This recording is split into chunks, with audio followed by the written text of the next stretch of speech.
Fala Belo! Estamos começando mais um podcast Fala Belo, dessa vez com uma pessoa muito importante. Antes disso, se inscreva em nosso canal Fala Belo Oficial. Fala Belo, Belo com 2 L's, oficial. Hoje eu tenho a grande honra e o grande prazer de receber aqui nos estúdios uma pessoa muito importante. Uma pessoa que eu gosto muito, uma pessoa que eu tenho a oportunidade de ter me tornado amigo e admiro demais. Ele é nada mais, nada menos que Coronel Salles. Ô Fabiano, muito legal, obrigado. Seja muito bem-vindo, Coronel. Obrigado do convite de vir aqui no teu podcast, no Fala Belo. Ó, quem quiser vir, vem aqui porque é uma estrutura especial aqui, produção. O Fabiano, que é um amigo estimado, nos conhecemos trabalhando aqui no centro, né? E uma alegria poder estar aqui, a gente falar um pouquinho da cidade, falar um pouquinho da Subprefeitura Sé, um pouco de segurança pública, para a gente compartilhar com os nossos amigos aí, ó. E gostei do nome, hein? Por que se fala Belo? Porra, Fala Belo, moca é moca, Coronel. Fala Belo, que é um homem mais belo do que o Coronel Salles. Todo mundo é belo, né? A vida é bela, né, Coronel? A vida é bela, é. E na Moca, a gente tem muito convívio na Moca também. Eu sou do Glicério, mas estamos sempre na Moca e é muito bacana a gente ter amizades verdadeiras assim como a gente tem. É verdade. A São Paulo é uma mistura gigantesca, né? Você tem várias São Paulos, né? Você tem a São Paulo de Higienópolis, a São Paulo da Moca, a São Paulo do Pacaembu, a São Paulo da 25 de Março, a São Paulo da Paulista, né? Então, é uma mistura que eu acho que até remonta às nossas origens. Nós estamos aí italianos, africanos, asiáticos, né? São Paulo é essa mistura. É né? a terra de todos, né? A terra das oportunidades. É verdade, é verdade. Coronel, eu achava que eu conhecia o centro de São Paulo, mas depois que eu conheci o senhor, eu vejo que conhecer o centro de São Paulo, como o senhor conhece, são poucos, né? Olha, o centro ele é espetacular. Nós estamos falando de uma cidade que foi fundada em 1554, né? Uma cidade com seus desafios. A área central de São Paulo, por exemplo, da Subprefeitura Sé, que eu sou o subprefeito, para que você tenha os amigos e as amigas que estão nos assistindo, que tenham uma ideia geográfica. A Subprefeitura Sé ela é da Avenida Paulista até a Marginal Tietê e da Cardoso de Almeida, no Pacaembu, até a Avenida do Estado, Cruzeiro do Sul. Então, nós temos aqui, moram na área da Subprefeitura Sé 500 mil pessoas. Nossa. População residente, a população de São José do Rio Preto. E população flutuante, 2 milhões. Todo dia. 2 milhões passam todo dia pelo centro. Todo dia. Então, população residente, 500 mil. Mais a flutuante, 2 milhões. Então, nós estamos falando de 2,5 milhões todos os dias no centro de São Paulo, vindo estudar, trabalhar, morando. Então, é um meio Uruguai, né? É verdade. O Uruguai tem 5 milhões de pessoas. Então, os desafios são gigantescos, mas é uma honra muito grande poder ter essa confiança do prefeito Ricardo Nunes, da prefeitura, de poder aqui administrar a zeladoria desses 25 bairros aqui na região central, cada um diferente do outro, cada um com uma vocação, mas a vontade é a mesma. E desafios que todo dia se apresentam, né? 24 horas por dia. Quantos desafios, né, Coronel? 1.105 ruas. 1.105 ruas. 174 praças. 174 praças. 45 mil árvores. Nossa! 45 mil ainda, mesmo com essas quedas aí de... E você sabe que na Sé foram menos, porque da outra vez, é a segunda vez que eu sou subprefeito. Em 2021 nós assumimos e ficamos até 2023. 23 e 24 eu assumi como vereador na cidade de São Paulo, né? Eu era suplente e tal. E nós fizemos o planejamento arbóreo. E georreferenciamos todas as árvores que ficam nos passeios públicos, sem contarmos 45 mil em praças e ruas. As internas nós não contamos, essas que são da administração direta da subprefeitura. E quando nós fizemos esse planejamento arbóreo, nós laudamos todas, fotografamos todas, georreferenciamos todas, e fizemos o que nós chamamos de poda de equilíbrio nessas árvores. Então, hoje, a subprefeitura Sé, de todas as subprefeituras, ela tem um índice muito baixo de queda de árvore, até nesses grandes eventos climáticos que nós temos, a Sé, pelo volume de árvores, ela tem um número menor de queda. Mas é um trabalho gigantesco, né? Aliás, todo o trabalho que o senhor... Eu sou suspeito a falar, o senhor sabe disso. O Fabiano é generoso, viu, gente? Generoso não. Eu sou realista, eu sei o quanto o Coronel Salles trabalhou no centro de São Paulo, eu acompanhei muita coisa. Mas eu queria voltar um pouquinho, Coronel, antes, na infância do senhor. Como era a infância? O senhor já sonhava em ser policial? Já. Eu sou filho de policial, Sim. né? Meu pai é o subtenente Salles, 91 anos, foi do Corpo de Bombeiros por 30 anos, né? O Corpo de Bombeiros integra a Polícia Militar do Estado de São Paulo, e ele é a minha maior referência de pessoa humana, de homem público. Se perguntasse para os jovens da minha idade, um falava do Capitão Marvel, o outro do Capitão América, o outro do Superman.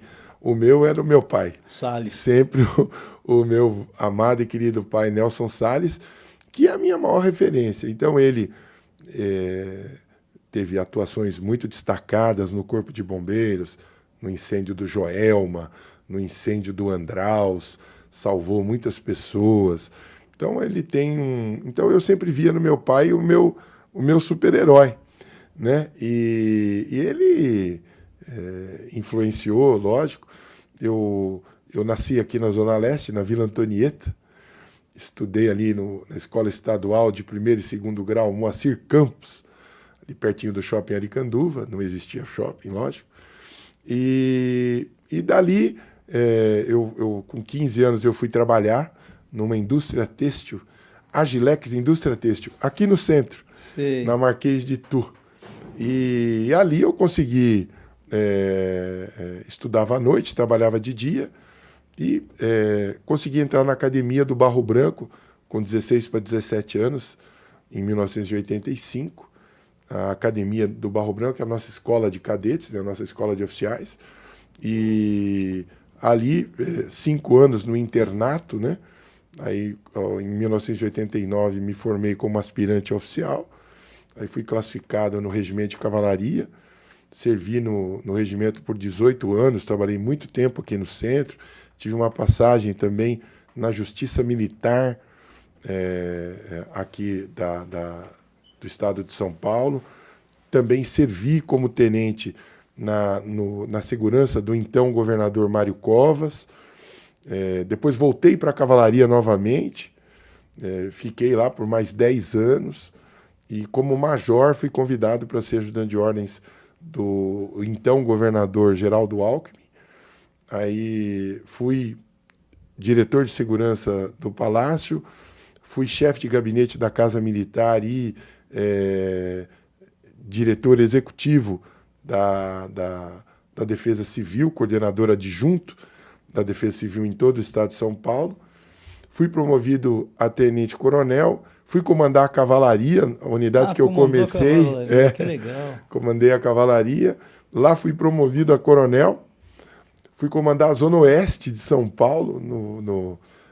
A região começa desde lá de Perus, passa Pirituba, Lapa, Cidade Universitária, Pinheiros, vai até o Campo Limpo, Jardins, né, 3.000 policiais. E aí, em abril de 2018, eu fui convidado para ser o comandante-geral da Polícia Militar. Essa foi que honra, né? Que história, que carreira. Depois da honra de ter entrado na Polícia Militar, ter ingressado por concurso, assumi o comando-geral da instituição que meu pai começou como soldado. Eu nasci no Hospital da Polícia. Então, foi realmente uma honra muito grande poder dirigir a Polícia Militar, né? A Polícia Militar é uma instituição com 90.000 homens e mulheres, 18.000 viaturas, presente nos 645 municípios do estado de São Paulo, 30 helicópteros, um orçamento anual de 17 bilhões de reais. O orçamento da Polícia Militar, o comandante-geral, ele administra um orçamento maior que 11 estados da federação. Nossa. A Polícia Militar é uma das maiores instituições policiais no mundo, né? E então ficamos no comando-geral de 2018 até 2020, foram 2 anos, e foi uma experiência maravilhosa. Ficamos na ativa 35 anos de serviço, e foi uma experiência muito grande. E hoje me orgulho muito dessa história. Sempre estudei em escola pública, desde o primário, do antigo primário, né, hoje fundamental, até na graduação, o mestrado, o doutorado, sempre em instituições públicas. Então, hoje eu aproveito para tentar devolver para São Paulo tudo que São Paulo fez por mim aqui na subprefeitura do centro. Então, trabalho orgulho, e eu devo muito isso à educação que eu tive, dos meus pais, à escola pública, à igreja, né? Sou cristão, temente a Deus. Então, e a cidade, que me deu absolutamente tudo, né? Puxa, que história, hein, Salles? Que história, que carreira bonita que você fez na Polícia Militar, quantas oportunidades que você aproveitou e foi leal a aos convites que recebeu. E eu sou prova disso, porque agora, quando a gente procurou, falou, poxa, a gente tem um espaço aqui no Glicério que a gente não vê nada acontecendo debaixo de um viaduto, a gente tem tantas crianças ali que não tem lugar para... Você foi a ponta de lança, né? Fui bater na porta da subprefeitura, falei, Salles, ajuda a gente precisa.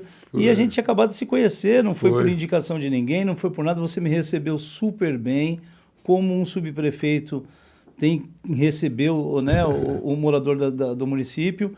E desde então você nos ouviu, conversou com a gente, viu a necessidade que a gente tinha e batalhou bastante para que a gente tivesse esse espaço. Você sabe, Fabiano, que acho que uma das os maiores desafios do gestor público, ele tem que ter algumas qualidades. Ele tem que ter espírito público, ele tem que ter honestidade, ele tem que trabalhar sempre pela legalidade, dentro da moralidade, os princípios de administração, de eficiência do que você faz, mas ele tem que ter uma capacidade, eu sempre falo isso quando eu posso, de ouvir.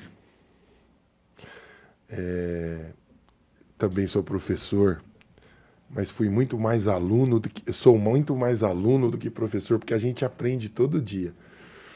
E toda vez que qualquer pessoa, quando acha que ela adquiriu o estado da arte, em qualquer coisa, que ele acha que ele não precisa aprender mais nada, ali começa a decadência dele. Porque todo dia você aprende. Você aprende na universidade, você aprende na graduação, você aprende nos cursos de extensão, mas você aprende com o morador que vai lá bater na sua porta, dizer o que está errado, o que ele sugere. Você aprende com o teu funcionário, o teu colaborador, que te ensina todos os dias a experiência. A Prefeitura da Sé, a Subprefeitura da Sé, tem 3.000 funcionários. Então, entre concursados, comissionados e terceirizados. Então, essa capacidade de você ouvir e veja como deu certo, né? Os amigos e as amigas que estão nos assistindo aqui no Fala Belo, o Fabiano foi junto com o Rotary Club, aqui Liberdade, junto com a irmã Derli, que é uma irmã que faz um trabalho belíssimo aqui, principalmente com as pessoas mais modestas, com os filhos dos catadores de papel das cooperativas que nós temos aqui embaixo da ligação leste-oeste. E eu me recordo que vocês foram pedir algo absolutamente legítimo, que era a possibilidade de sessão debaixo do viaduto da ligação leste-oeste, uma parte, né? E aí coincidiu da gente fazer esse processo e logo as orações aqui da turma do Glicério, muitas orações. A gente assumiu como vereador e depois conseguimos destinar um recurso, acho que foi de 1 milhão e... Como vereador, o senhor destinou 1.600.000 para a reforma de todo o espaço. aí requalificamos o baixio do viaduto, fizemos quadras, fizemos banheiros, espaço, e hoje a comunidade está utilizando. A comunidade vem utilizando. As crianças da Irmã Denise são mais de 400 alunos, né? Utilizam. A alegria que as crianças têm em entrar naquele espaço, Coronel. E está sendo mantido, né? Sendo Limpo mantido. pela própria comunidade, né? Tem o pessoal do Pote que está sendo muito legal. bacana, tem ajudado muito a gente. Programa Operação Trabalho, eles trabalham bem, viu? É um programa muito bacana, Muito. né? Você pega o Pote, são pessoas, grande parte, que às vezes não tem precisam de uma qualificação profissional, então eles trabalham 4 horas e por 2 horas eles têm aulas de pintura, de alvenaria, é muito bacana. E ao mesmo tempo que você dá emprego, você também qualifica, né? E acho que mais que tudo é você dar dignidade para as pessoas.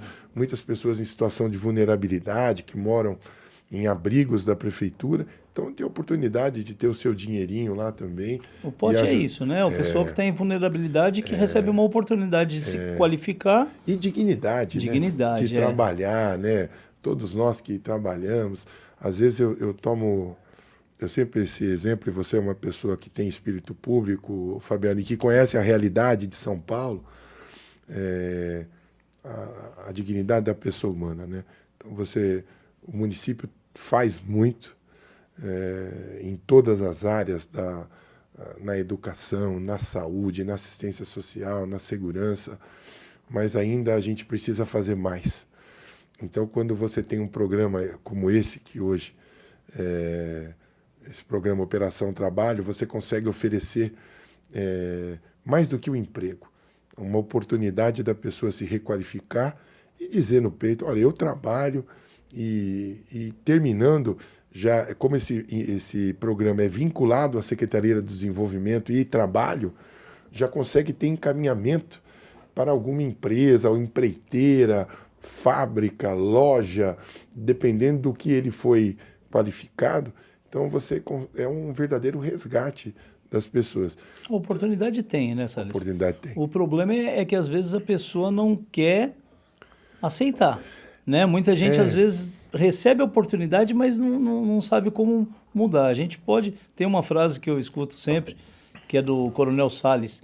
Ele fala, a sorte bate a sua porta, mas você precisa virar a maçaneta.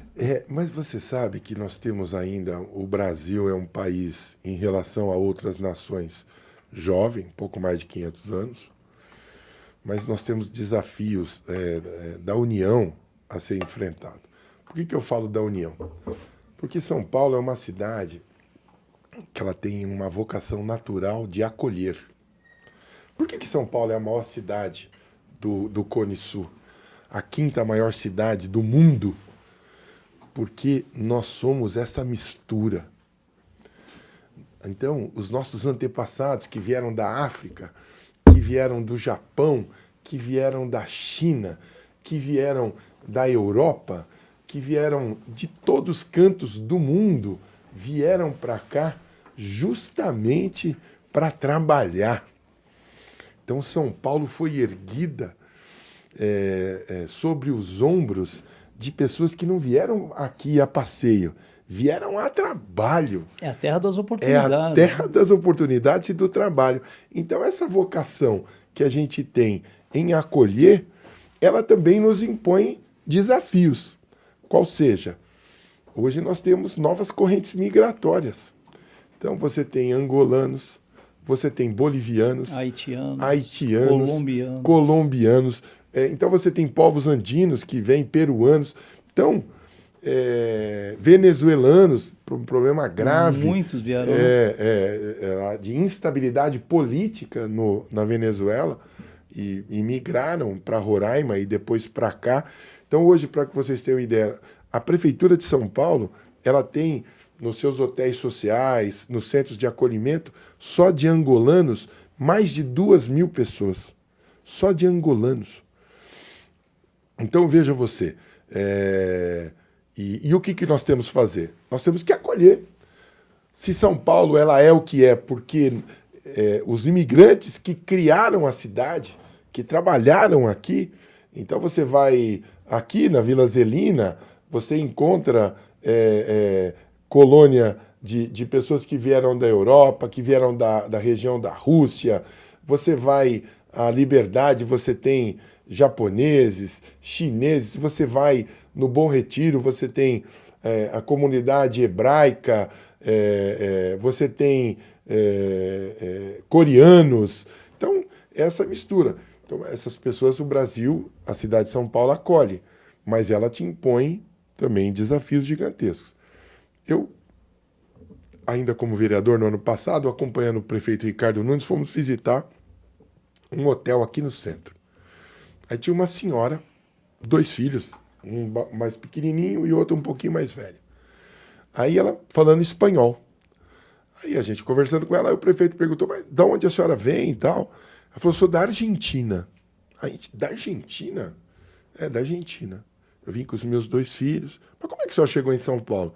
Ela saiu da Argentina, foi para Santa Catarina. E de Santa Catarina ela veio para São Paulo. E chegando aqui, fica na rua, as nossas assistentes sociais acolheram. E aí o prefeito perguntou, e a senhora está feliz? Ela falou, estou muito feliz. Vocês, São Paulo, me acolheu. Os meus filhos já estão matriculados aqui na creche. A gente tem aqui 3 refeições por dia. Eu estou muito feliz. Muito obrigado, prefeito. Inclusive, já liguei para minha irmã. Ela está vindo com as 3 filhinhas dela para cá. Que legal. Então, mas veja você, né? Ela veio. Então, São Paulo acolheu ela e mais 2 filhos. E ela já ligou para a irmã. E a irmã está vindo com mais 3 filhinhas. E o que vai fazer? A gente vai virar as costas? Não dá para virar as costas. Não dá para virar as costas, mas isso impõe. Então, a gente também tem que acolher, qualificar essas pessoas e dar oportunidade de trabalho para que elas possam, como os nossos pais, como os nossos avós, como os nossos bisavós, também vieram aqui para o Brasil à busca do seu sonho, né? Sim. Então, eu acho que... E a cidade de São Paulo é isso. Então, isso nos impõe na área central um desafio gigantesco. É uma cidade com vocação de acolher, mas que também tem muitos desafios. Nós temos em São Paulo muita falta de mão de obra, né? E os estrangeiros, eles topam vir para trabalhar de verdade. Sim, e nós temos pessoas que nem meu pai. Meu pai é da Bahia. Veio para cá na década de 50. Meu pai não sabia ler e escrever. Meu pai aprendeu a ler e escrever no Exército, aqui em São Paulo. Então, tem um Brasil que a gente não conhece. Então, você tem pessoas que, às vezes, analfabetas. E aí você tem aí programas, por exemplo, no município, que é o EJA, né? Educação de Jovens e Adultos, serviço trabalhando de dia e à noite aprendendo a ler e escrever.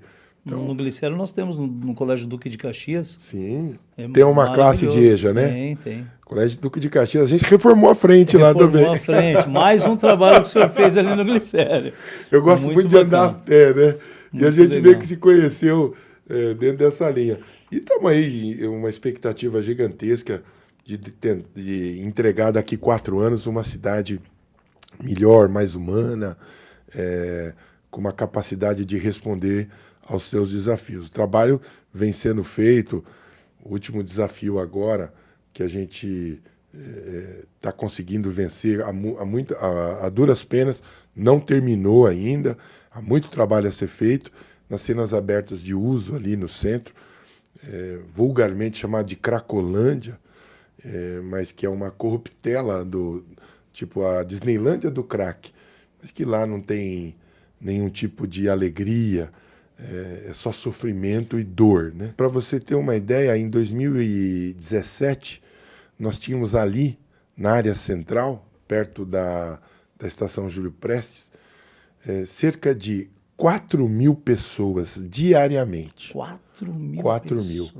Aquilo foi reduzindo, trabalho sério, o governador Tarcísio, junto com o prefeito Ricardo Nunes, consultório na rua, acolhendo as pessoas, internação. As pessoas não falam, por exemplo, que nós contratamos mais de 40 centros terapêuticos para acolher essas pessoas. Mais de 13 mil internações, às vezes uma pessoa mais de uma vez.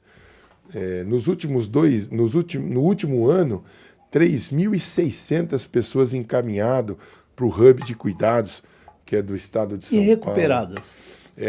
Tem esses dados muito, de recuperados? O número de pessoas é grande, mas como a pessoa ficou muito tempo na dependência, para ela tem recaídas. Sim. E volta. Mas hoje, nada comparado. Tanto é que aquela cena aberta de uso, aquele núcleo duro foi dissolvido. Você tem consumo de drogas na cidade? Sim, como nós temos em Nova York, como nós temos no Rio de Janeiro, como nós temos em Los Angeles, como nós temos em Salvador. Mas não naquela escala que era aquela chaga aberta no centro de São Paulo. Então, prender o traficante, o primeiro eixo que foi enfrentado foi o da segurança pública, prender aquela pessoa que lucra com a tragédia humana. E aí você tem uma série de ações, por exemplo, muitas das pessoas que ali frequentavam estavam com medidas cautelares que elas tinham que cumprir, não cumpriam, prender o traficante. O segundo, cuidar da saúde daquelas pessoas. A Organização Mundial de Saúde, Fabiano, define a dependência química como uma doença adquirida. É isso que eu ia perguntar ao senhor. O problema é de segurança pública ou de saúde pública? É de segurança pública, prender o traficante. É de saúde pública, cuidar das pessoas. O desafio é de assistência social, quando você tem que acolher essas pessoas. O desafio é de reinserção social, seja pelo trabalho, seja pela música, seja pelo teatro, seja pela retomada dos vínculos familiares.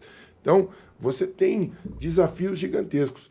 Poucas pessoas falam que muitas dessas pessoas que foram tratadas, elas não só padeciam do problema da dependência. A dependência, ela leva, por vezes, uma vida sem cuidados, relacionamentos sexuais.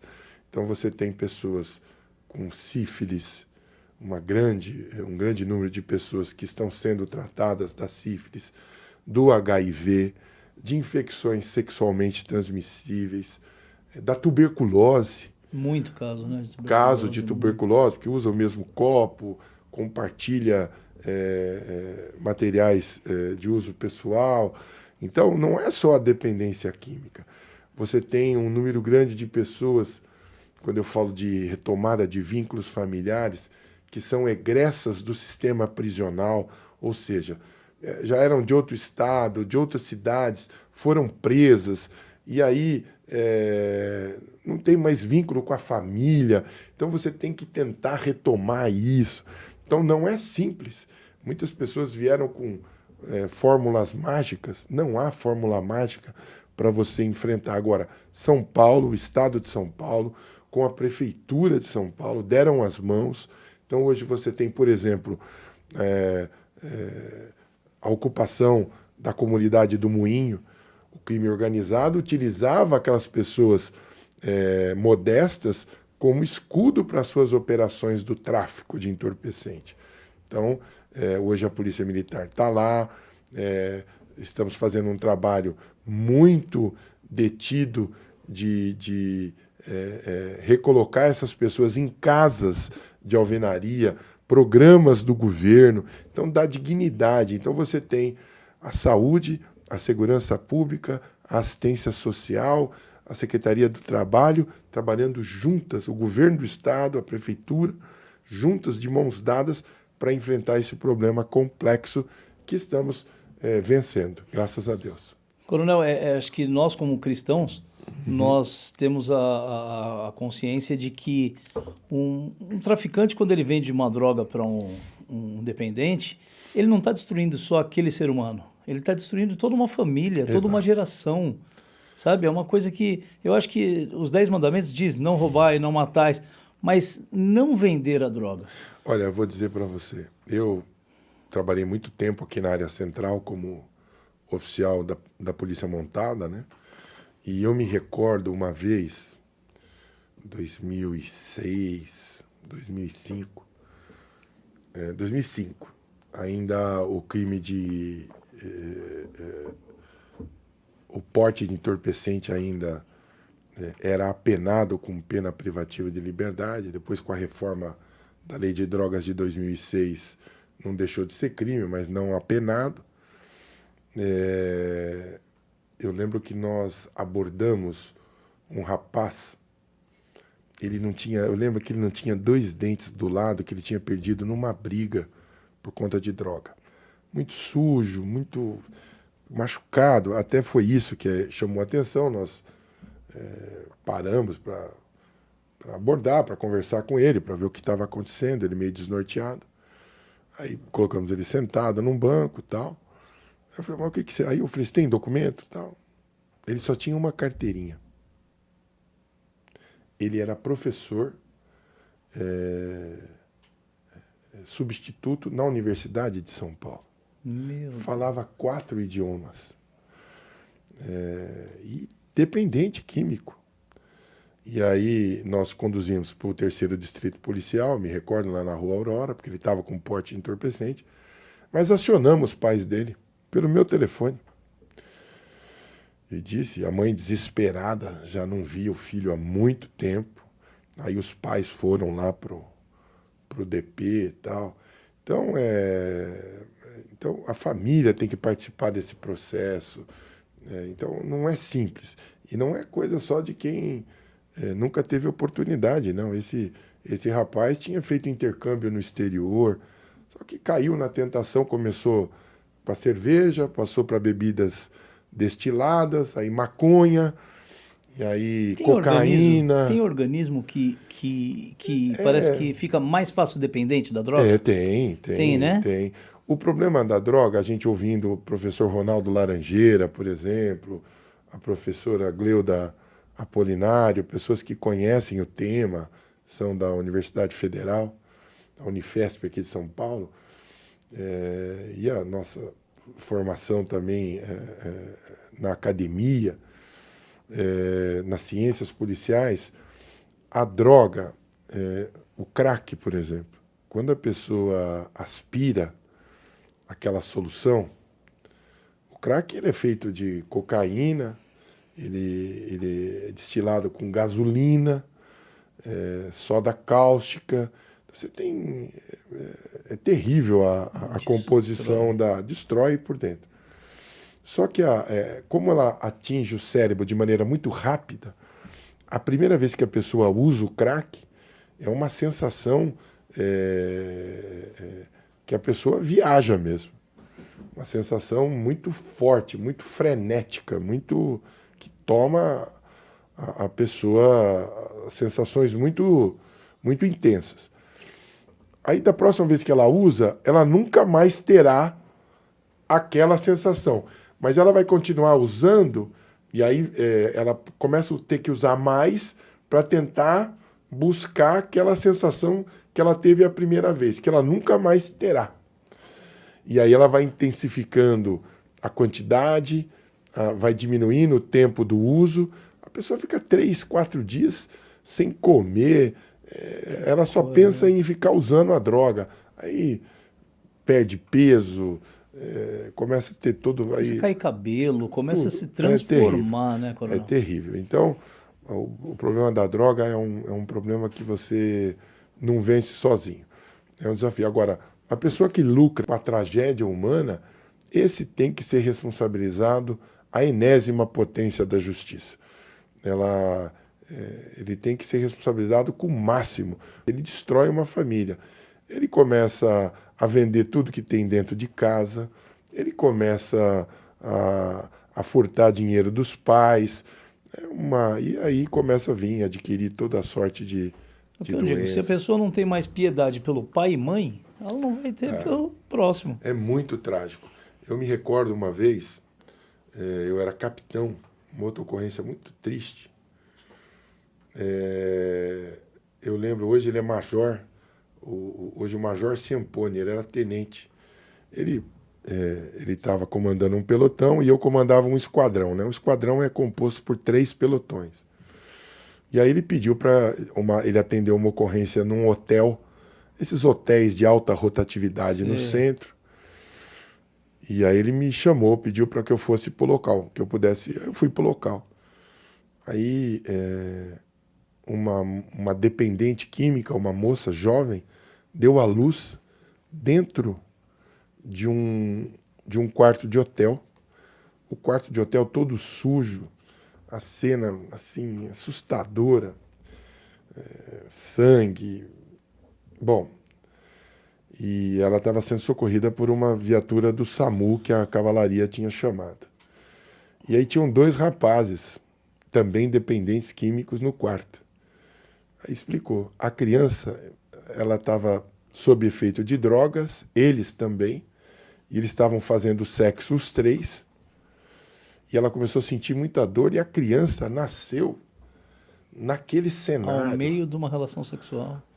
De uma orgia, né? De uma tragédia humana, todo sujo, com cachimbo. Então, assim, esse é o mundo da droga, né? Então, a gente socorreu. Eu lembro que nós a socorremos para Santa Casa, aqui de São Paulo, na rua Santa Isabel, aqui. E a criança nasceu nesse cenário, veio ao mundo nesse cenário. E os 2 rapazes também, dependentes químicos, estavam muito sob efeito de droga também. Então, a droga não traz nada de bom. Nada de positivo. Nada né? de positivo. Então, aí você vê a polícia, né, tendo que intervir, acionando os meios para socorrer, ajudando a socorrer. Então, é muito triste. Droga não traz nada de bom. Agora, coronel, eu quero dizer mais uma vez, o senhor não gosta muito que eu falo, mas eu quero mais uma vez agradecer em nome de todo o Glicério, toda a atenção que o senhor deu para a gente, todo o trabalho que o senhor nos ajudou a realizar lá com as crianças do Glicério, da Flos Carmeli, e dizer que o Glicério é muito grato pelo senhor, por tudo.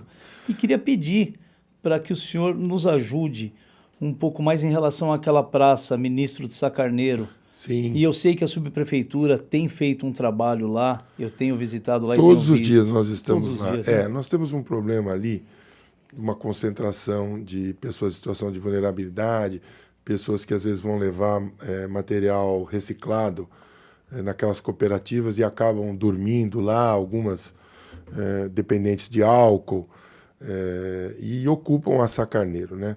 Então, nós estamos lá 2 vezes por dia, aqui no Glicério, e a gente lava e limpa, assistente social, todos os dias. Nós não vamos desistir do Glicério, nós vamos trabalhar muito. Existe do governo do estado um projeto muito grande da CDHU de casas de habitação de interesse social em algumas áreas do Glicério, previsão de o projeto todo de 1.600 habitações em prédios, a requalificação desses espaços embaixo da ligação leste-oeste, ali, para que as pessoas tenham ideia, onde era o quartel dos bombeiros, e do outro lado, aquela Sim. grande igreja Deus e Amor, ali já divisa com o Cambuci. Sim. Aí você fala um pouquinho da Otto Alencar, ali daquelas ruas todas ali, descendo Teixeira Leite e tal.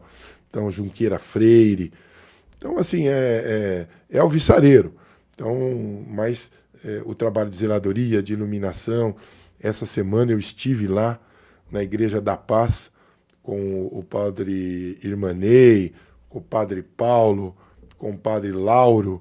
Fizemos uma reunião ali na Igreja da Paz, trouxemos a Guarda Civil, o comandante da Guarda Civil da região central, a Silvana, que é a coordenadora de assistência social na região central, o pessoal da SP Urbanismo, para explicar para a igreja, para explicar para as pessoas, vieram pessoas também da sociedade civil organizada, o que nós estamos fazendo. Não é simples. Nós temos hoje uma população em vulnerabilidade que aumentou muito. As pessoas continuam vindo para São Paulo. Então, o desafio é gigantesco. Mas nós temos esperança, temos vontade de trabalhar e não vamos desistir do Glicério, da Liberdade. A Liberdade, o Glicério faz parte do distrito Liberdade. Aliás, Coronel, eu tenho um problemão com uma amiga, uma comerciante lá do Glicério. Ela entrou na minha rede e Ela falou, entrou. não existe Glicério. Brava, ela é brava com isso. Quando eu falo nas redes sociais do Fuliano Glicério, eu falo, alô, minha comunidade do Glicério. Ela fala, o Glicério não é uma comunidade, para começar. Segundo, o Glicério não é um bairro, nós somos o bairro da Liberdade. O Glicério é o bairro da Liberdade.